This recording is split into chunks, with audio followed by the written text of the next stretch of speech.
లోక్సభ ఎన్నికల్లో బీఆర్ఎస్ ని వర్కింగ్ ప్రెసిడెంట్గా కేటీఆర్ గట్టెక్కించలేకపోయారు. మంత్రిగా ఉంటూ అసెంబ్లీ ఎన్నికల్లో పార్టీని ఆదుకోలేకపోయిన కేటీఆర్ పార్లమెంటు ఎన్నికల్లో పూర్తిగా చేతులెత్తేశారు. కంటోన్మెంట్ ఉప ఎన్నిక, పట్టభద్రుల ఎమ్మెల్సీ ఉప ఎన్నికలో సైతం ముందుండి ప్రచారం చేసిన గులాబీ పార్టీ స్మాల్ బాస్ పార్టీ శ్రేణులకు నిరాశ మిగిల్చారు. కేసీఆర్ వారసుడుగా కారు స్టీరింగ్ పట్టుకుంటారని ప్రచారం జరిగిన ఆయన వరుస ఫెయిల్యూర్స్ తో బీఆర్ఎస్ భవిష్యత్తు, పార్టీలో కేటీఆర్ ఫ్యూచర్ క్వశ్చన్ మార్క్ గా మారాయి.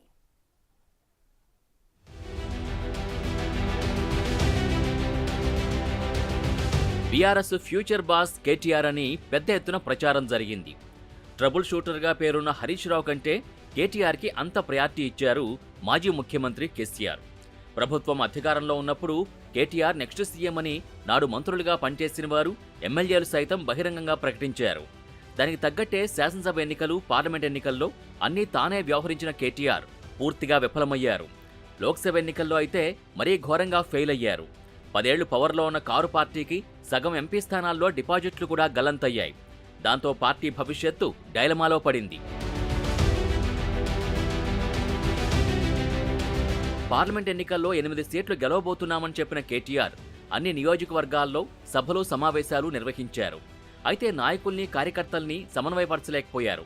తెలంగాణ గళం ఢిల్లీలో వినిపించాలంటే బీఆర్ఎస్ ఎంపీలు గెలిచి తీరాలని మరోసారి సెంటిమెంట్ రగిల్చే ప్రయత్నం చేసినా ప్రయోజనం లేకుండా పోయింది. మీరు 10-12 ఎంపీ సీట్లు గెలిపించి మాకు అప్పచెప్పండి. సంవత్సరం లోపలనే కేసీఆర్ గారు తిరిగి రాష్ట్ర రాజకీయాన్ని శాసించే పరిస్థితి వస్తుంది. మళ్ళా మనందరం తలెత్తుకుని మళ్ళా ఊళ్ళలో తిరిగే పరిస్థితి వస్తుంది.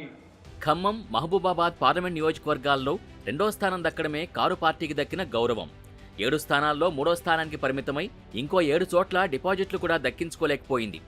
ఇక ఎన్నికల తర్వాత ఫలితాలపై కేటీఆర్ కనీసం సమీక్ష నిర్వహించలేదు. కేసీఆర్ కూడా ఓటమిపై స్పందించకుండా ముఖం చాటేసి ఎప్పట్లా ఫామ్ హౌస్కే పరిమితమయ్యారు. దాంతో అసలే అరకొరగా మిగిలిన గులాబీ టీంని మరింత డీలా పడిపోయేలా చేస్తోంది. Cantonment MLA Lasya Nanditha road ప్రమాదంలో మరణించడంతో కంటోన్మెంట్ ఉప ఎన్నిక అనివార్యమైంది. సిట్టింగ్ స్థానం నిలుపుకోవాలని బీఆర్ఎస్ మళ్లీ సాయన చిన్న కూతురికే టికెట్ ఇచ్చింది. పార్లమెంట్ ఎన్నికల్లో 7 నుంచి 8 సీట్లతో పాటుగా కంటోన్మెంట్ ఉప ఎన్నికల్లో ఖచ్చితంగా గెలిచి తీరతామని చెప్పిన కేటీఆర్ ప్రచార సమయంలో చివరి వరకు ఆ సెగ్మెంట్ వైపు కన్నెత్తి చూడలేదు. ఓడిపోతామని ముందే తెలిసినట్టుగా నామమాత్రంగా వ్యవహరించి చేతులు దులుపుకున్నారు. అలా ఆ సిట్టింగ్ సీటు పోయింది. గ్రేటర్ నుంచి అసెంబ్లీలో ప్రాతినిధ్యం లేని కాంగ్రెస్ ఆ లోటు తీర్చుకుంది. పల్లా రాజేశ్వర్ రెడ్డి ఎమ్మెల్యేగా ఎన్నిక కావడంతో ఎమ్మెల్సీకి రాజీనామా చేశారు. దీంతో ఖమ్మం, వరంగల్, నల్లగొండ పట్టభద్రుల ఎమ్మెల్సీ ఉప ఎన్నిక జరిగింది. బీఆర్ఎస్ నుంచి పోటీకి చాలా మంది పోటీ పడ్డారు. అయితే పల్లా రాజేశ్వర్ రెడ్డి తన సన్నిహితుడైన రాకేష్ రెడ్డికి టికెట్ ఇప్పించుకోగలిగారు. దానిపై వరంగల్ జిల్లా నేతలు తీవ్ర అసంతృప్తి వ్యక్తం చేశారు. అయినా సరే రాకేష్ రెడ్డికే టికెట్ కేటాయించారు. వరుస సమీక్షలతో అన్నీ తానే ప్రచారం నిర్వహించిన కేటీఆర్ పట్టభద్రుల్ని మాత్రం ఆకట్టుకోలేకపోయారు. అలా సిట్టింగ్ ఎమ్మెల్సీ సీటు కూడా కారులో నుంచి మాయమైంది.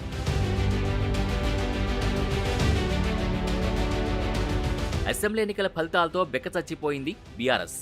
ఆ తర్వాత కేసీఆర్ జారిపడి సర్జరీ చేయించుకోవడంతో పార్టీ పగ్గాలు అనధికారికంగా కేటీఆర్ చేతిలోకొచ్చాయి.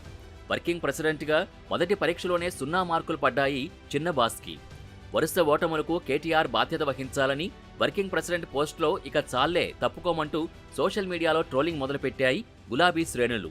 పార్టీ పగ్గాలు హరీష్ రావుకు అప్పగించాలని డిమాండ్ చేస్తున్నాయి. చూడాలి మరి ఓటమికి తానే బాధ్యుణ్ణని కేటీఆర్ ఒప్పుకుంటారో లేకపోతే తూచి నాకు సంబంధం లేదంటారో.